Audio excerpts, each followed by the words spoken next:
Lamentations chapter 2. How hath the Lord covered the daughter of Zion with a cloud in his anger, and cast down from heaven unto the earth the beauty of Israel, and remembered not his footstool in the day of his anger. The Lord hath swallowed up all the habitations of Jacob, and hath not pitied. He hath thrown down in his wrath the strongholds of the daughter of Judah. He hath brought them down to the ground. He hath polluted the kingdom and the princes thereof. He hath cut off in his fierce anger all the horn of Israel. He hath drawn back his right hand from before the enemy, and he burned against Jacob like a flaming fire, which devoureth round about. He hath bent his bow like an enemy. He stood with his right hand as an adversary, and slew all that were pleasant to the eye in the tabernacle of the daughter of Zion. He poured out his fury like fire. The Lord was as an enemy. He hath swallowed up Israel. He hath swallowed up all her palaces. He hath destroyed his strongholds, and hath increased in the daughter of Judah mourning and lamentation. And he hath violently taken away his tabernacle, as if it were of a garden. He hath destroyed his places of the assembly. The Lord hath caused the solemn feasts and Sabbaths to be forgotten in Zion, and hath despised in the indignation of his anger the king and the priest. The Lord hath cast off his altar. He hath abhorred his sanctuary. He hath given up into the hand of the enemy the walls of her palaces. They have made a noise in the house of the Lord, as in the day of a solemn feast. The Lord hath purposed to destroy the wall of the daughter of Zion. He hath stretched out a line. He hath not withdrawn his hand from destroying. Therefore he made the rampart and the wall to lament. They languish together. Her gates are sunk into the ground. He hath destroyed and broken her bars. Her king and her princes are among the Gentiles. The law is no more. Her prophets also find no vision from the Lord.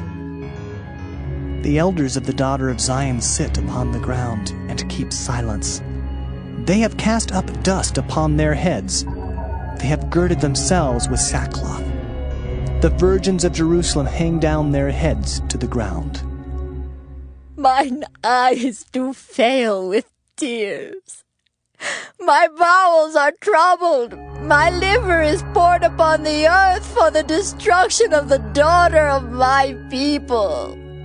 Because the children and the sucklings swoon in the streets of the city. They say to their mothers, "Where is corn and wine?"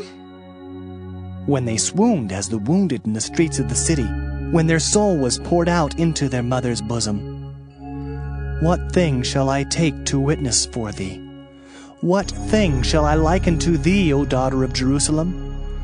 What shall I equal to thee, that I may comfort thee, O virgin daughter of Zion?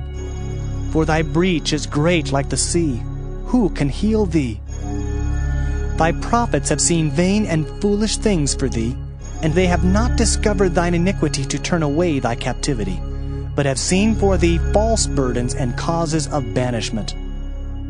All that pass by clap their hands at thee.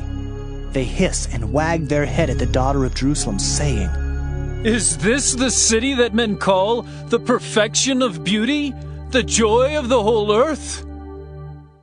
All thine enemies have opened their mouth against thee. They hiss and gnash the teeth. They say, "We have swallowed her up. Certainly this is the day that we looked for. We have found, we have seen it." The Lord hath done that which he had devised. He hath fulfilled his word that he had commanded in the days of old. He hath thrown down and hath not pitied. And he hath caused thine enemy to rejoice over thee. He hath set up the horn of thine adversaries. Their heart cried unto the Lord, O wall of the daughter of Zion, let tears run down like a river day and night. Give thyself no rest. Let not the apple of thine eye cease. Arise, cry out in the night. In the beginning of the watches pour out thine heart like water before the face of the Lord. Lift up thy hands toward him for the life of thy young children, that faint for hunger in the top of every street. Behold, O Lord, and consider to whom thou hast done this. Shall the women eat their fruit, and children of a span long? Shall the priest and the prophet be slain in the sanctuary of the Lord? The young and the old lie on the ground in the streets. My virgins and my young men are fallen by the sword. Thou hast slain them in the day of thine anger. Thou hast killed and not pitied. Thou hast called as in a solemn day my terrors round about, so that in the day of the Lord's anger none escaped nor remained. Those that I have swaddled and brought up hath mine enemy consumed.